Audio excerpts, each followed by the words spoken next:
Viva में frequently पूछे जाने वाले क्वेश्चंस कौन कौन से हैं सर, और कौन कौन से क्वेश्चंस आते हैं, ये सारे क्वेश्चंस मेरे बच्चों के डाउट्स हैं। कमेंट आ रहे हैं कि सर प्लीज आप वाइवा पे हमारी हेल्प करें, प्रैक्टिकल्स पे हमारी हेल्प कर दीजिए।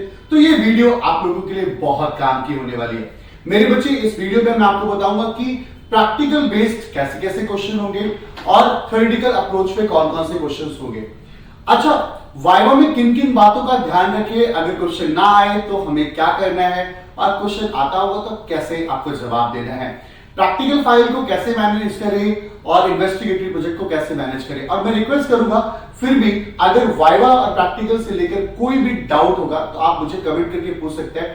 मैं अपने एक्सपीरियंस के बेसिस पे जहां हम एज एक्सटर्नल जाते हैं या हमारे यहाँ एक्सटर्नल आते हैं, उनके बिहाफ पर हम जो भी एक्सपीरियंस के बेसिस है वो सारे के सारे डाउट्स पे आपके क्लियर करूंगा, और किस तरीके से हम लोग मार्क्स लगाते थे थोड़े से टिप्स वो भी बता दूंगा, बट ज्यादा नहीं बता पाऊंगा क्योंकि वो सीबीएसई के नॉर्म्स के खिलाफ है।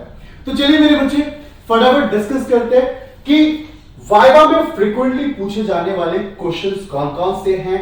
स्कोर 30 आउट ऑफ 30, प्रैक्टिकल के 30 आउट ऑफ 30 कम नहीं होते मेरे बच्चे, बहुत इंपॉर्टेंट है। तो चलो इधर देखो, पहले कुछ क्वेश्चंस जो है वो थ्योरेटिकल बेस्ड है। जैसे थ्योरेटिकल बेस्ड अगर आपसे क्वेश्चन पूछे जाए तो वो कौन कौन से क्वेश्चन पूछ सकते हैं। जैसे मेरे बच्चे कि आपसे पूछा जा सकता है कि डायोड एक्चुअली होता क्या है, डायोड किसे कहते हैं। तो डायोड जैसे डायोड, जैसे पीएन डायोड की बात करें या सेमीकंडक्टर की बात करें, ऐसे डायोड जिनके अंदर डायरेक्शन ऑफ करंट जो होता है फ्लो ऑफ एक पर्टिकुलर डायरेक्शन में ही होता है, फ्लो इन वन डायरेक्शन। देखिए बेटा, ऐसा डिवाइस जो अलाउ करता है करंट को एक ही डायरेक्शन में फ्लो होने के लिए।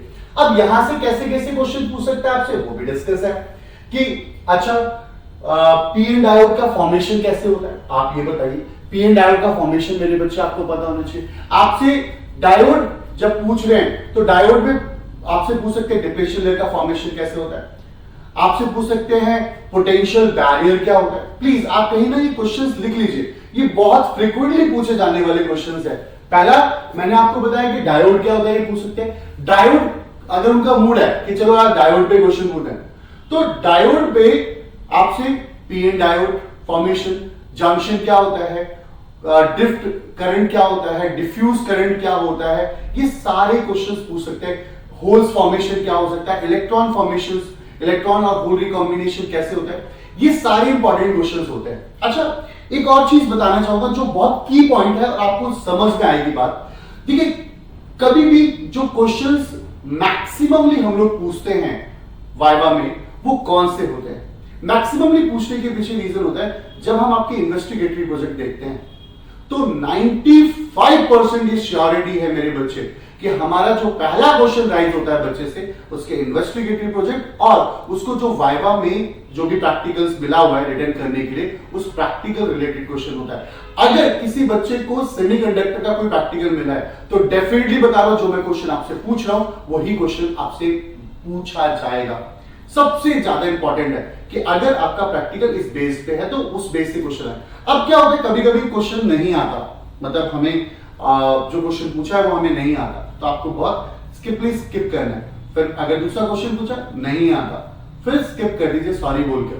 फिर वो आपसे टीचर पूछेगा एटलीस्ट बता दो आप कोई चैप्टर पढ़ा है आपने, कोई चैप्टर आपका स्ट्रांग है तो आप बोल दीजिएगा कि हमारा ये चैप्टर स्ट्रांग है, कोई भी एक चैप्टर या दो चैप्टर कर लीजिए। उसके वो क्वेश्चन पूछेंगे, अगर वो आपने उसके आंसर दे दिए तो एक सेटिस्फैक्शन लेवल आ जाता है।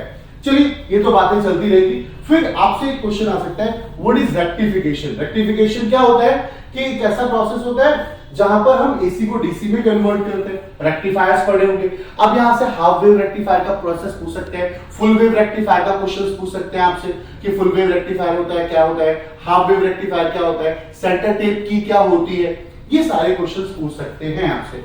ठीक है। अच्छा, एक और क्वेश्चन हो सकता है what is the precaution should you take while performing a circuit experiment। जब आप सर्किट एक्सपेरिमेंट कोई सा भी कर रहे हैं, चाहे मीटर बेस का कर रहे हैं, मीटर बेस में सीरीज एंड पैरेलल का कर रहे हैं, कोई भी एक्सपेरिमेंट कर रहे हैं, चाहे आप डायोड वाला एक्सपेरिमेंट कर रहे हैं, तो उनमें किन किन बातों का ध्यान रखें। सबसे पहले आप ध्यान रखेंगे कि आपके सर्किट के जितने भी आपने वायर्स कनेक्ट किए हैं वो सारे टाइटली कनेक्ट है या नहीं है, कहीं वहां कार्बन तो नहीं लगा हुआ। अच्छा, क्या कहते हैं, उसके बाद कहीं शॉर्ट सर्किटेड तो नहीं हो रहा। तो ये सारे क्वेश्चन आपसे पूछे जा सकते हैं। अभी मैं आपसे थ्योरेटिकली क्वेश्चन जो पूछ सकते हैं वो भी डिस्कस कर रहा हूं मैं आपके साथ, वो प्रैक्टिकल हो गया।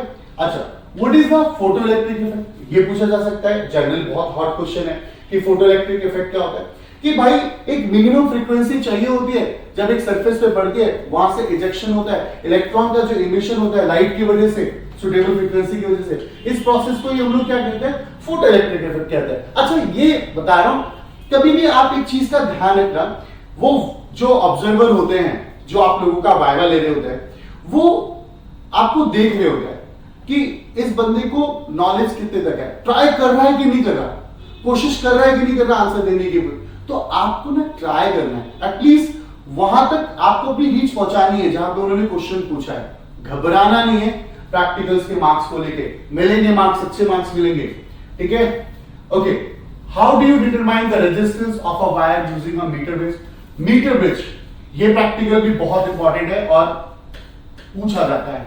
मीटर ब्रिज पहले आपसे पूछेंगे कि मीटर ब्रिज का आप रेजिस्टेंस कैसे मेजर करेंगे। तो रेजिस्टेंस मेजर करने का तरीका ये है, आर, ये आपका नोन रेजिस्टेंस होगा, जो शंट रेजिस्टेंस, यहां नोन रेजिस्टेंस कहते हैं इसे, जो आपको अननोन उससे रेजिस्टेंस बॉक्स से मिलता है। अच्छा, एक क्वेश्चन है, रेजिस्टेंस बॉक्स, रेजिस्टेंस बॉक्स क्या होता है, रेजिस्टेंस बॉक्स में अगर की निकालते हैं तो कैसे रेजिस्टेंस सेट कर रहे हैं आप। तो ये सारे तरीके के क्वेश्चंस होते हैं। ये L1 जो होती है मेरे बच्चे, आपने जो भी जॉकी से लेंथ निकाली होती है सबसे पहली वाली लेंथ, और ये L2 लेंथ होती है जो 100 में से, क्योंकि 1 मीटर में से आपको लेंथ माइनस करनी होती है बेटा, तो ये 100 माइनस 10 होती है। ये रेजिस्टेंस पूछने जाता है बेटा। ओके, अब यहां पर क्या होता है, what is the significance of balancing length in the metre bridge. अगर मीटर ब्रिज में बैलेंसिंग लेंथ की बात करें तो बैलेंसिंग लेंथ का मतलब क्या है, इसका मतलब balance bridge ensure no current flow through the galvanometer. अगर ब्रिज बैलेंस है, अगर आपका ब्रिज बैलेंस है, इसका मतलब है कि वहां गैल्वेनोमीटर से कोई करंट नहीं जा रहा, और कोई करंट नहीं जा रहा, दैट मींस वो नल पॉइंट है आपका।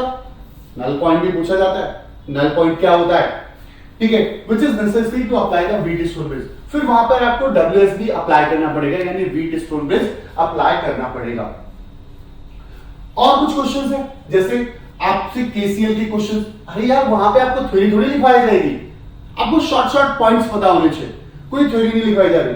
तो किरचॉफ्स लॉ क्या होता है, जंक्शन रूल क्या होता है, और आपका क्या कहते हैं लूप रूल क्या होता है, ये सारे क्वेश्चंस आपसे पूछे जाते हैं। तो ये एट अ जंक्शन जो भी करंट इन और आउट हो रहे होते हैं, उन सब का करंट क्या हो रहा होता है, जीरो हो रहा है, यानी summation of I equal to 0।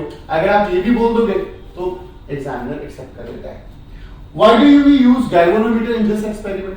हम गैल्वेनोमीटर का क्यों यूज कर रहे हैं इस एक्सपेरिमेंट में, क्योंकि हम जानना चाहते हैं कि गैल्वेनोमीटर से डिटेक्ट करना चाहते हैं कि सर्किट में करंट है भी या नहीं है। तो इन सब तरीके के क्वेश्चंस आपसे पूछे जाते हैं जनरली प्रैक्टिकल्स में।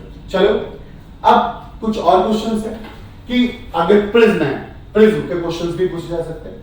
मिनिमम डेविएशन क्या होता है, मिनिमम डेविएशन क्या होता है कि वो एंगल जिसके ऊपर लाइट डेविएट हो जाती है, पास हो जाती है प्रिज्म के थ्रू।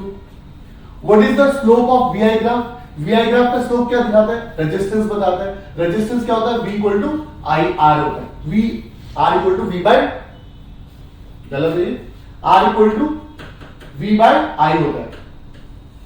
तो slope of the VI graph हमें रेजिस्टेंस वैल्यू देता है।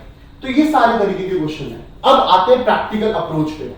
देखो, हो सकता है कभी कभी जो एग्जामिनर होता है वो एग्जामिनर आपके जहां प्रैक्टिकल परफॉर्म कर रहे होते हैं वहां चले जाते हैं और देखते हैं कि वो प्रैक्टिकल परफॉर्म जब आप कर रहे हो तो किस तरीके के प्रैक्टिकल परफॉर्म कर रहे हैं। तो इन सारे तरीके के क्वेश्चन आपसे पूछे जाते हैं। फिर तो देखिएगा कैसे पूछे जाते हैं। देखो, सबसे पहले बैटरी एलिमिनेटर क्या होता है। बैटरी एलिमिनेटर, इसका नाम बैटरी एलिमिनेटर ही क्यों रखा गया।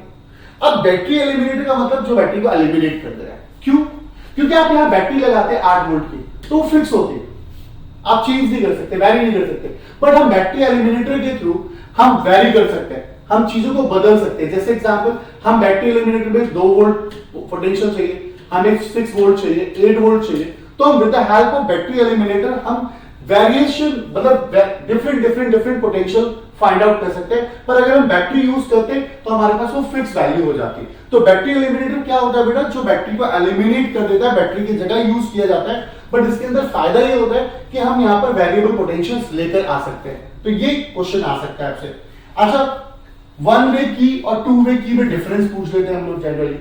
गैल्वेनोमीटर का फंक्शन अभी बताया मैंने, this is a resistance box. और एक चीज और, कभी कभी क्या होता है कि बच्चा प्रैक्टिकल कर रहा है और प्रैक्टिकल करते करते एक क्वेश्चन आता है कि भाई साहब जो इंस्ट्रूमेंट यूज कर रहा है उसको पता ही नहीं कि वो इंस्ट्रूमेंट कैसे यूज होता है, तो यहां पे मामला फंसता है। तो आप एक शॉर्ट, अभी टाइम है फटाफट, 1 मंथ का टाइम है क्योंकि जनवरी से आपके प्रैक्टिकल स्टार्ट हो जाएंगे, तो आप फटाफट क्या करिए ना कि प्रैक्टिकल्स में इन सब चीजों को फटाफट एक बार चीजों को देख लीजिए। अच्छा ठीक है, अब यहां पर ये जॉकी है हमारे पास। जब जॉकी को यूज करते हैं तो कभी जॉकी को स्लाइड करते हुए यूज नहीं करते, हम टिप ऐसे ऐसे ऐसे ऐसे लगाएंगे और बैलेंसिंग लेंथ को देखेंगे। तो ये सारे प्रैक्टिकल्स पूछे जाते हैं यार, कहां से? हमारे से एक्सपेरिमेंट्स में पूछे जाते हैं। अब आप यहां देख रहे हो, ये हमारा डायोड बेस्ड क्वेश्चन है। यहां से क्वेश्चन आ जाता है कि फॉरवर्ड बायसिंग क्या होती है, रिवर्स बायसिंग क्या होती है, पी एन डायोड क्या होता है, जो कि मैप से क्वेश्चन बोला था, फॉरवर्ड वोल्टेज क्या होता है, नी वोल्टेज क्या होता है, ये सारे क्वेश्चंस होते हैं, इनके कनेक्शंस को समझना प्लीज, ठीक है। और जब हम ऑप्टिकल बेंच, जिससे सारे बच्चे घबराते हैं, इसकी फोकल लेंथ, अब यहां से ऑप्टिकल बेंच में फोकल लेंथ से क्वेश्चन आ जाता है कि फोकल लेंथ कैसे सेट करें। हम ऑप्टिकल बेंच को क्या कहते हैं, ऑब्जेक्ट निडल कौन सी है, इमेज निडल कौन सी है, कौन से एंगल पे रफ फोकल लेंथ कैसे फाइंड आउट कर सकते हैं, मतलब बहुत सारी चीजें हैं जो ऑप्टिकल बेंच से भी रिलेटेड क्वेश्चंस पूछे जाते हैं। फिर भी ये तो एक जनरल क्वेश्चंस थे जिन पर आपको आइडिया मिल गया होगा कि वाइवा की प्रिपरेशन कैसे करनी है और वाइवा में कौन कौन से एक्सपेरिमेंटली क्वेश्चंस पूछे जा सकते हैं। अगर फिर भी आप लोगों को कोई डाउट रहता है, कोई भी परेशानी रहती है, तो प्लीज आप कमेंट करके बताएं, मैं डेफिनेटली आपकी हेल्प करूंगा। और आई होप आपको ये वीडियो अच्छी लगी होगी, समझ आएगी। मिलते हैं नेक्स्ट वीडियो में, तब तक आप सभी को Radhe Radhe and good luck.